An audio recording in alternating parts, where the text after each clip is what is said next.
There's a bigger dream waiting for you, just waiting for you to step into it. Everything you try to do is already done. So when I figured that out, what I'm putting out is what's coming back. Let me get real clear about what it is I'm putting out. Real clear. So I read a book about 1989 called Seed of the Soul. And in that book, Gary Zukav talked about the laws of karma, of the laws of cause and effect, the third law of motion. And in that book, he talked about how your intention is always one with the law. Meaning, before you even think about a thing, you have an intention for the thing. And that the intention is going to determine the outcome. That's why the same people can go to the same church service and somebody walk down the aisle just to be seen to put some money in the church, and somebody else who just goes and just has a little bit to offer.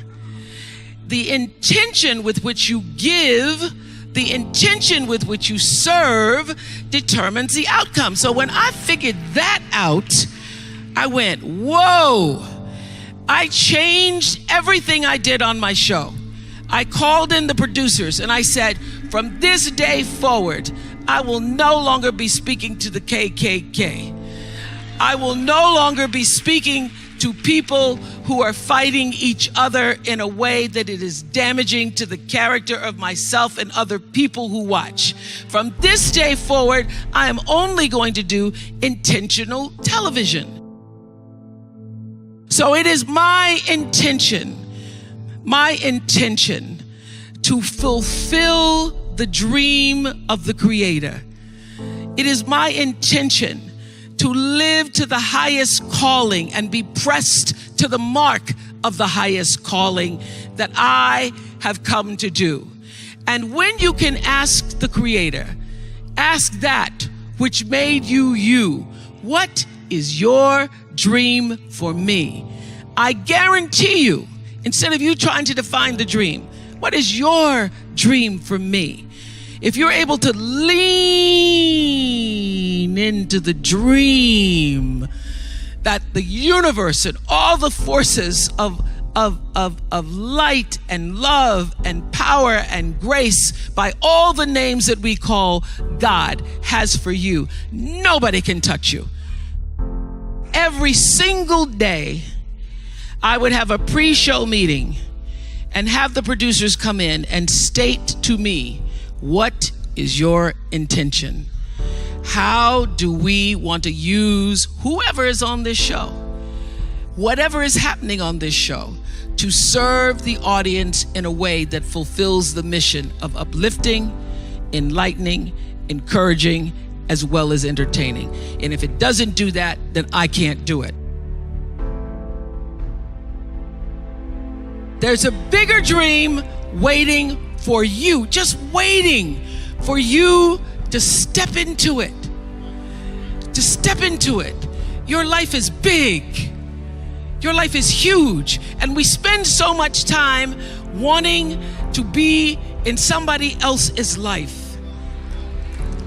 And you don't get honored, you don't get revered, you don't get celebrating wanting what somebody else has, because that which created you, divine intelligence that dreamed you from before your ancestors ever knew they would become your ancestors, that which dreamed the seed of you, wants you to know how special, how wondrous, how mysterious, how complex, how glorious, how phenomenal you are. And you get no credit messing in somebody else's territory or trying to have power over something you have no control. Another one of my favorite teachings is The Wizard of Oz, When the wicked witch of the West says, go away from here because you don't have any power here, you have no power in any territory other than your own. Oh, but you are the master of that. You get to be the master of your own fate.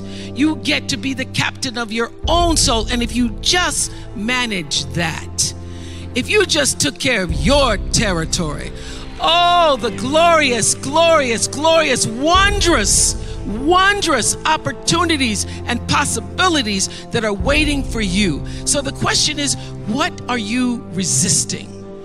What are you pushing against? What are you not allowing? What are you blocking because you have this idea of who and what you're supposed to be, instead of leaning into the dream that's already been created and waiting for you. It's waiting for you.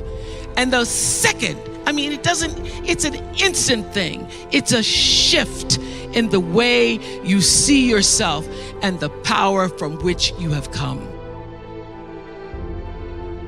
I went through some tough times after I left the Oprah show. I made a conscious decision that when I felt I had said all that I could say and the audience had heard it, that I would move on and that I would not spend my life regretting or trying to hold on to what used to be or hold on to what I had.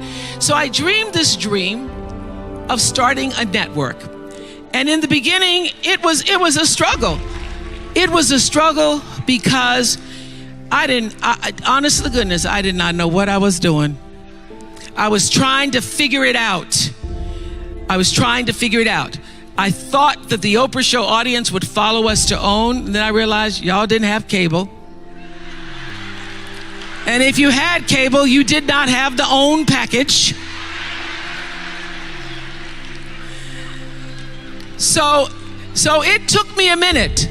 And unlike most people who you get to have your mistakes in private, some don't go right in your life, you get to sulk about it in private.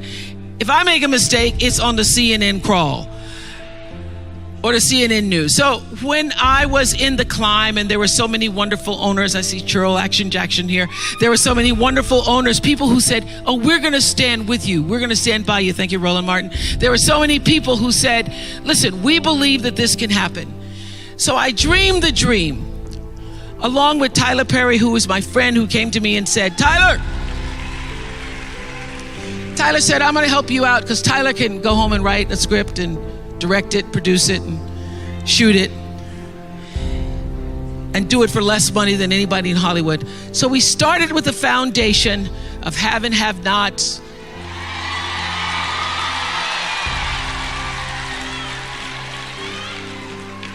If loving you is wrong, love thy neighbor, Mama Hattie. And then I started to dream another dream about scripted television, because in the beginning I was told you couldn't do it. You couldn't do it, didn't have enough money to do it. And I dreamed the dream. I read Proverbs 11:28 that says, those who trust in their riches will fall, but the righteous will rise and thrive like a green leaf.